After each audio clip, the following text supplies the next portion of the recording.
Yahobu, Bapak Ibu Pendeta, Sinenge, Majelis dan warga Gereja Amin, ini adalah channel YouTube Sinode Gereja Amin. Karena itu, bagi yang mencintai Gereja Amin, tontonlah, subscribe, like, dan bagikan.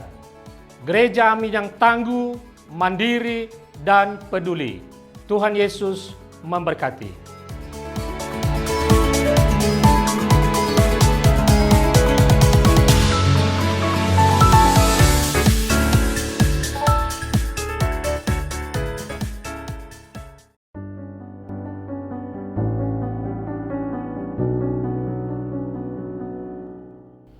Sobat muda, senang dapat menjumpai kalian dalam acara Youth for Christ.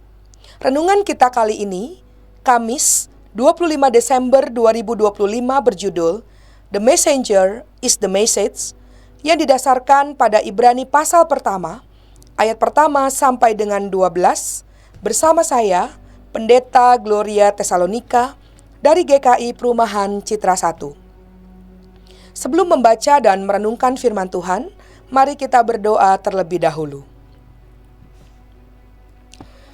Di hari Natal ini kami datang untuk merenungkan berita sukacita kelahiran-Mu. Ya Roh Kudus, terangilah hati kami untuk menyambutnya.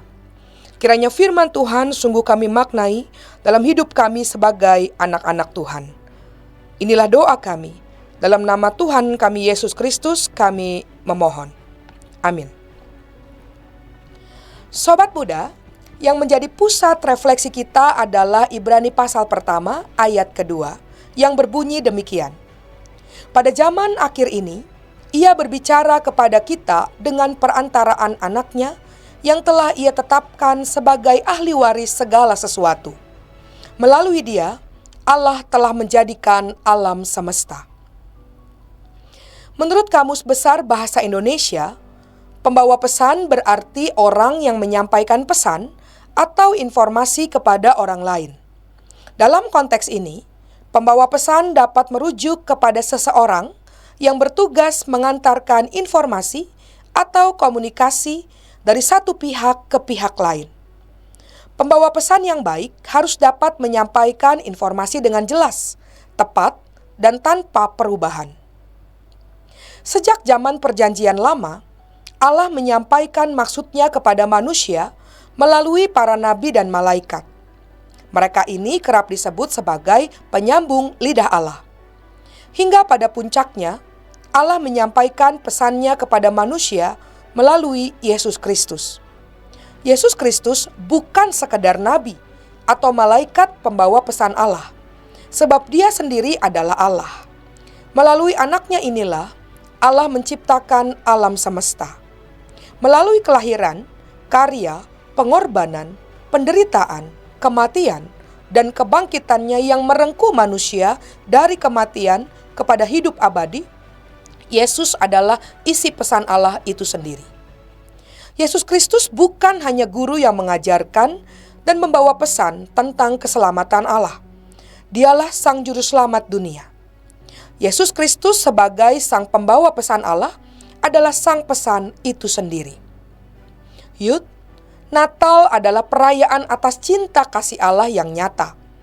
Ia tidak hanya duduk di tahtanya dan menyampaikan pesan kepada manusia melalui utusannya, melainkan melalui Yesus Kristus yang kelahirannya kita rayakan saat ini, Allah sendiri turun ke dalam dunia dan menjadi sang pesan agung bagi dunia. Kelahiran Yesus Kristus menjadi bukti nyata cinta Allah kepada manusia dan seluruh ciptaan. Kiranya kasih karunia Allah ini semakin menggerakkan kita untuk terus mencintai. Mari kita berdoa. Kami bersyukur untuk momen Natal yang kami peringati saat ini. Kami memaknai Natal sebagai perayaan atas cinta kasih Allah bagi kami.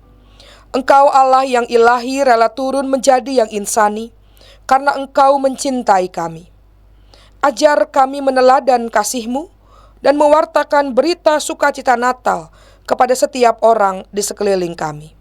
Inilah doa kami, dalam nama Tuhan kami Yesus Kristus, yang kelahirannya kami rayakan dalam peristiwa Natal ini, kami berdoa.